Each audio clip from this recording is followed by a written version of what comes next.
All right, AI is here to stay. I'm not fighting it. I'm working with it, in particular, using it for my training. And I use it for, making all this content around running. And it's a tool. It is not the end all be all yet. It can't replicate me, but it's a nice tool.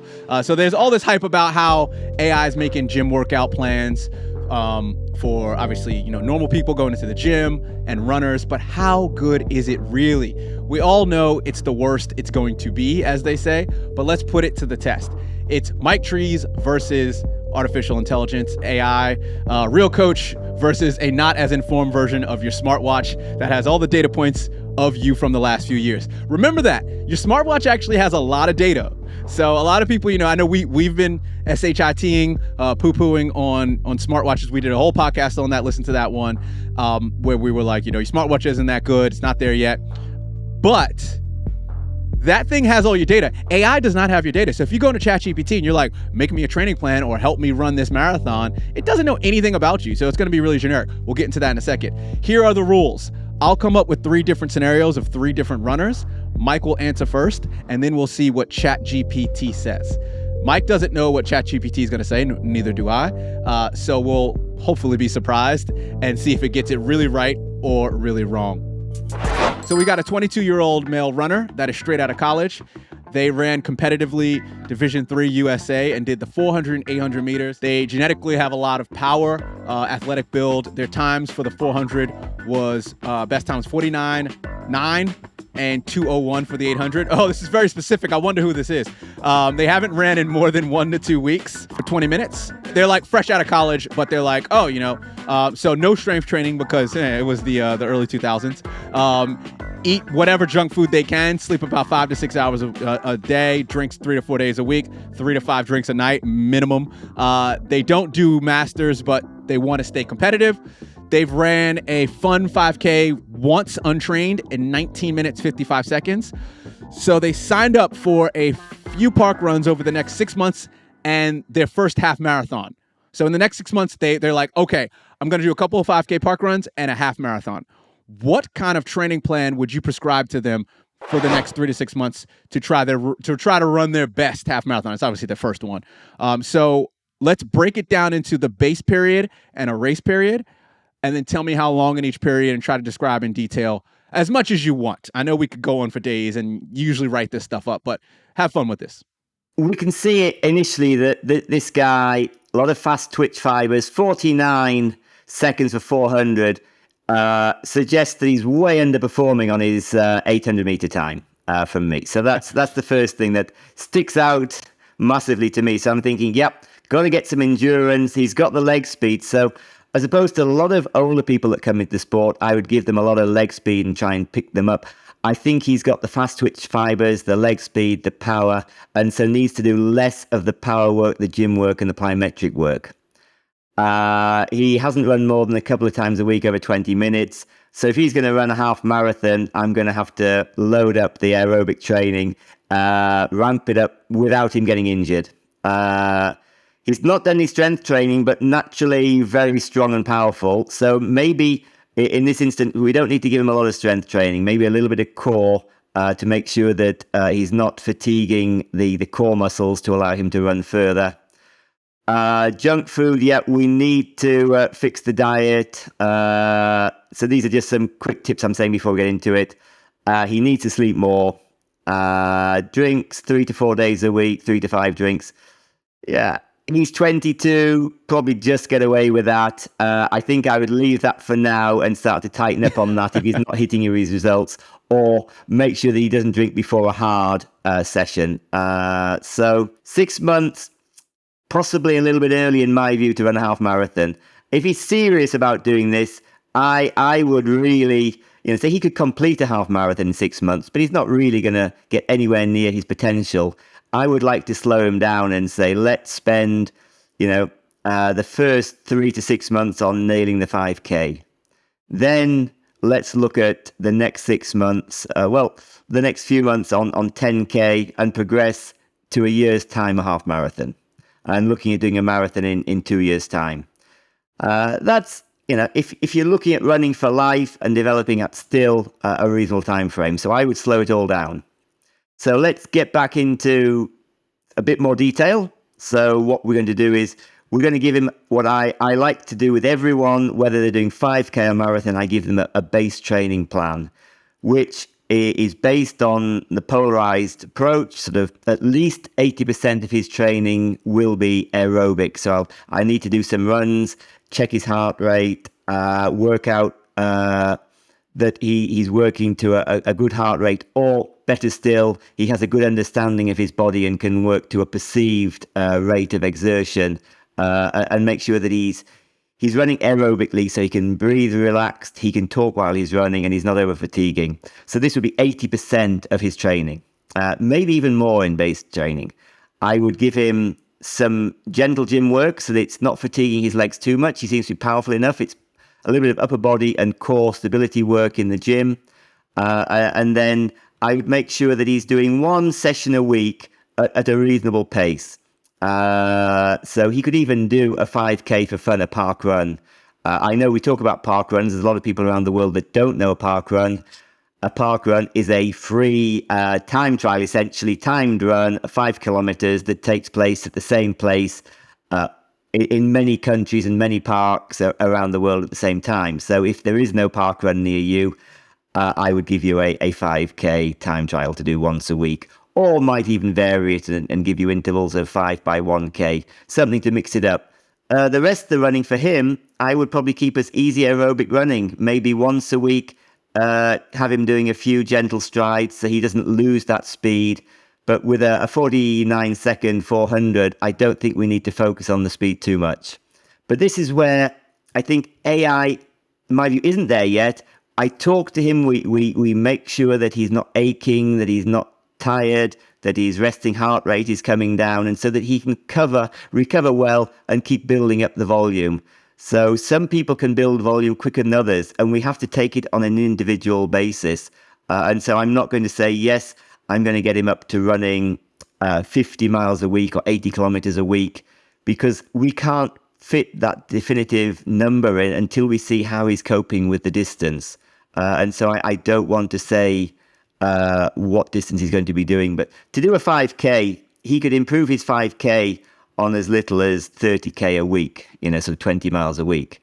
But to do a half marathon, we need to get him up. One last thing, I don't know whether ChatGPT will do it, but he needs to be sleeping 7 hours a day.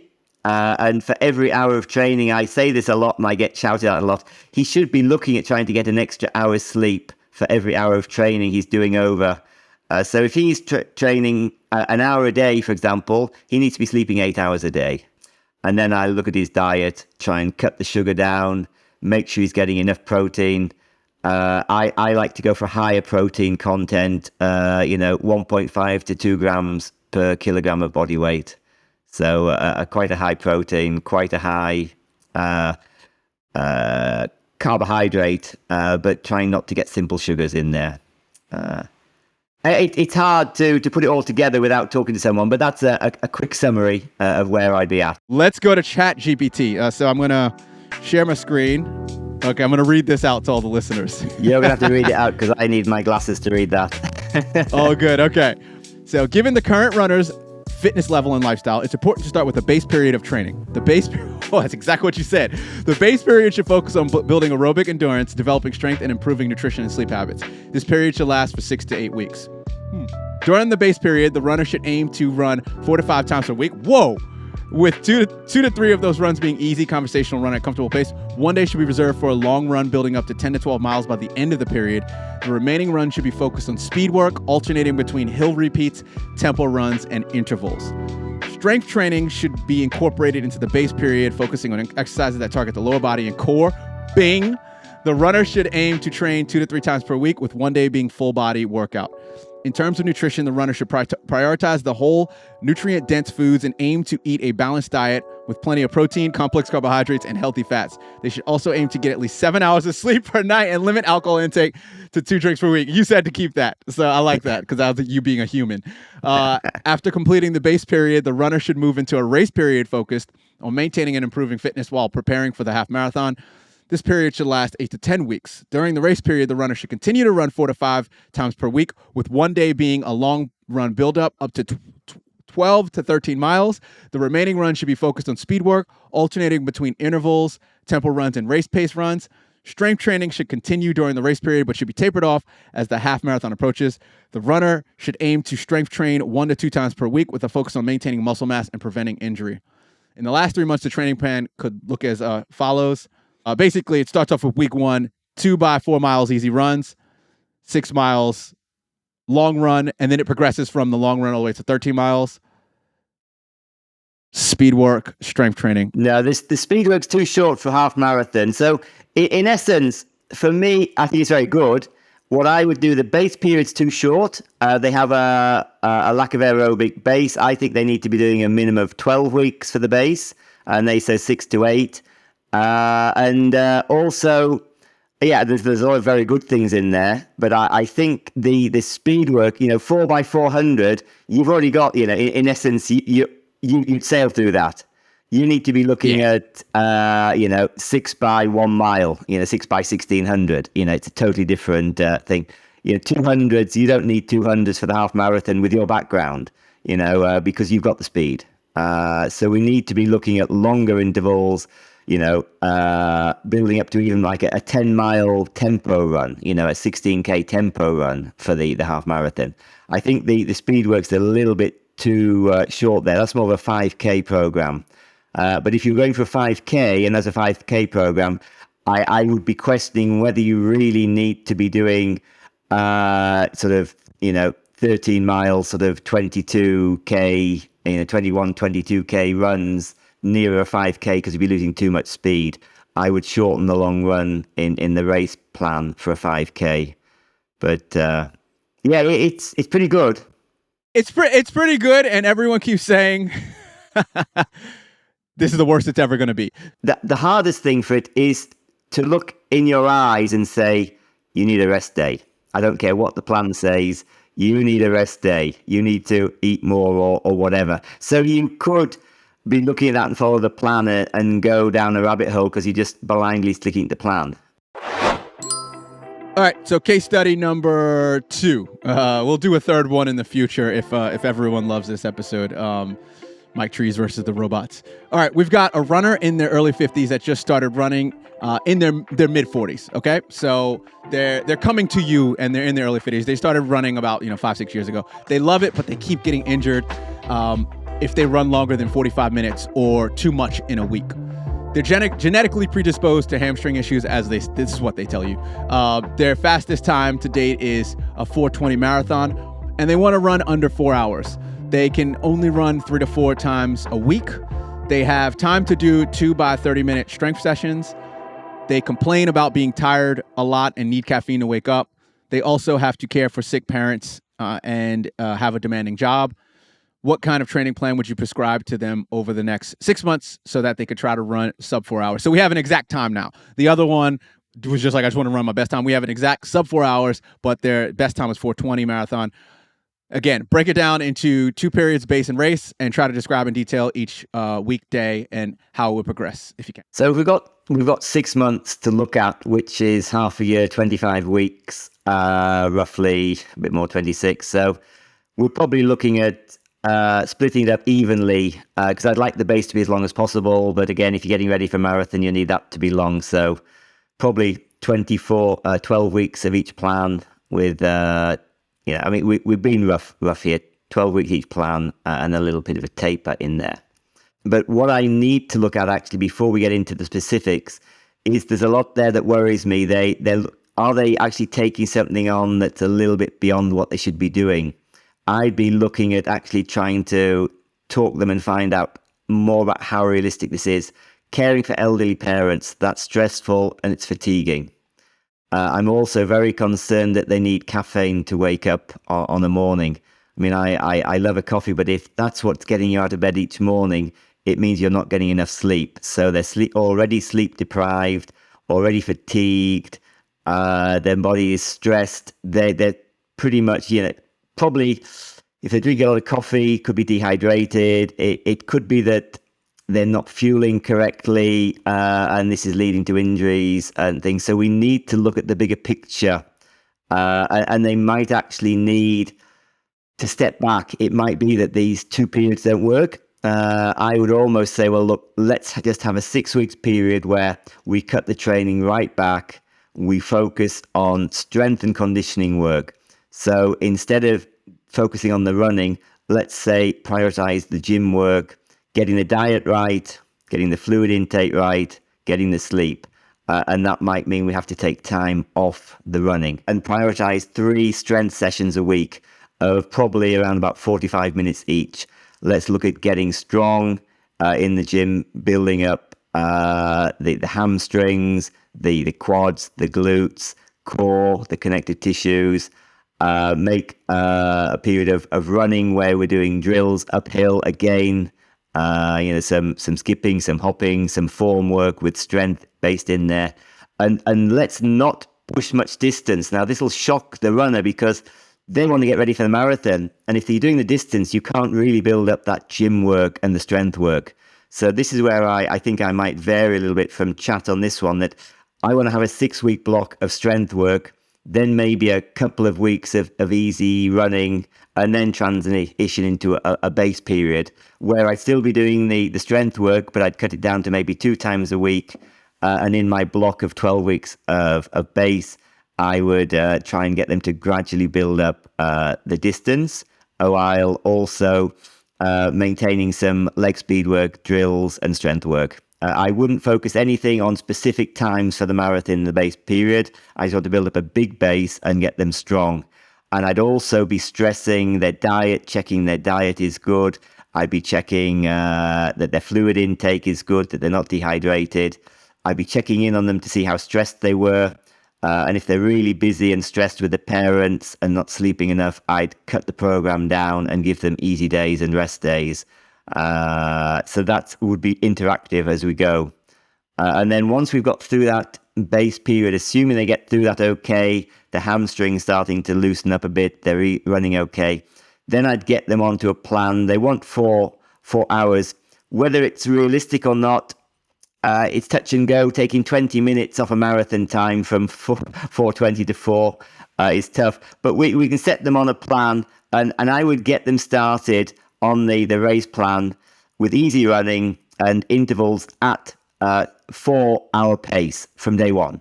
But I would keep the intervals light, so there wouldn't be a lot of volume in there. So maybe they're just doing 5K, which is 1/8 of the marathon distance. They'd be doing 5K at race pace, and then we'd gradually build up over the weeks to 10K at race pace, 15K at race pace, and probably I'd push it to a maximum of about 20K of training at race pace before unleashing them on the marathon. And I'd have 12 weeks to do that.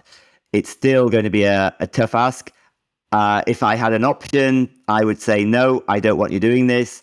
I would really want them looking at a year's plan and spending 6 months on getting their lifestyle sorted, their sleep up, their strength work done, and push everything back so that the marathon is not in 6 months' time. It's in a year's time. So that was how I would approach it. And again, I haven't even covered the issue that they're in the 50s. Recovery times take a lot longer than someone in the 20s. In the 20s, I'd say, okay, gun-ho, let's go for it. Maybe. But in the 50s, quality of life is more important, and having a healthy, good quality of life for a longer period of time is much more important than hitting an artificial number that ultimately is meaningless in the big scheme of things. 4 hours, 4 hours. It's not going to change your quality of life. It psychologically might make you feel better, but we've got to focus on quality of life and living a good quality of life for a longer period of time than hitting a certain number. I want to be fit and active for as long as I can, to as old as I can, and then have a quick and painless death. I mean, to be totally blunt about it. Let's see what ChatGPT says. I'll give it the right prompt. Using the selected text, what kind of training plan would you prescribe to them over the next 3 to 6 months to try to run sub 4 hours? All right, I think that's good enough. Let's see what the robot says. It's amazing that it spits it out this fast. That is absolutely crazy. I know it's a robot, but it's still. The craziest thing is that this is going to become normal. How your iPhone works and you just go, oh, it works. But 20 years ago, be like, oh my God, how does this thing work? And now it just works. You're like, whatever. We just take everything for granted. Like, we're going to start taking this for granted very soon because it will become normal. All right, so this is what it said. In order for this individual to try to run sub 4 hours in their upcoming marathon, a training plan should be developed over the next 3 to 6 months. That's exactly what I said. Thanks, ChatGPT, for literally summarizing everything I said. The base period should last 6 to 8 weeks and focus on building a foundation of strength and endurance. During this period, running should be done at a comfortable pace with an emphasis on increasing mileage every week. Same thing as before. Additionally, strength training and yoga should be incorporated 1 to 2 times per week to build overall strength and flexibility. Race period. The race period should last 12 to 16 weeks. This thing is really hard on race period. And focus on maintaining the base fitness while increasing intensity and specificity to marathon training. During this period, speed work, tempo runs, and long runs should be incorporated. That's interesting, to improve running economy and endurance at race pace. That's not what it said on the last one, so that's interesting. Additionally, strength training and yoga should be continued at a maintenance level. This is what it said in the last one. A sample 12-week. So week 1, Monday rest. Tuesday, 4 miles easy. Wednesday, 5 miles at tempo. Doesn't tell you exactly what the tempo is. Thursday rest. Friday, 3 miles easy. Saturday yoga. Sunday, 8 miles long. This is really generic. Like, this isn't doing anything. Mm-hmm. Like, what's the tempo pacing? You know, what, well, like, yeah. Okay. Last one. This is interesting. Whether or not the individual can achieve sub 4 hours depending on various factors, such as their current fitness level, running experience, and dedication to training. With proper training, diet, and rest, sub 4 hours is definitely achievable. However, if they are unable to dedicate enough time to training due to their busy schedule, it may be more challenging to achieve this goal. That's so generic and vanilla. And also, I think that at the age of 50, with everything going on, 420 to sub 4 hours is not definitely achievable. It's a big question mark. A big question mark.